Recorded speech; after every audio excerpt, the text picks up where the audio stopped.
আলহামদুলিল্লাহ, আমার ৬০০-৭০০ মুরগি লওয়ার খামার প্রায় প্রস্তুত।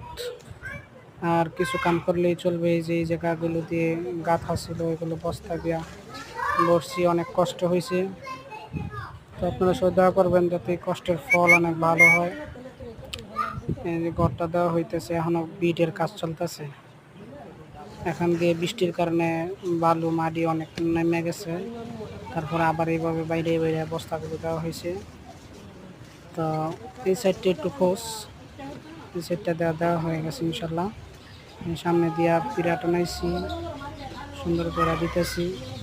সবার কাছে দেওয়া চাই যাতে কাজটা অতি দ্রুত হয়ে যায়। এইটা আবার মুরগার ফার্ম 7-8টা, ওটার ভিতরে আপাতত মুরগা বোর্ডিং করছি।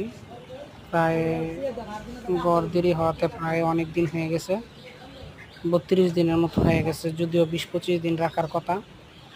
তো সবাই দোয়া করবেন যাতে মুরগার বাচ্চাগুলো কোনো সমস্যা না হয়। আর এই ঘরে অতি দ্রুতই আমরা দিয়ে দিব, সামনের ভিডিও দিব।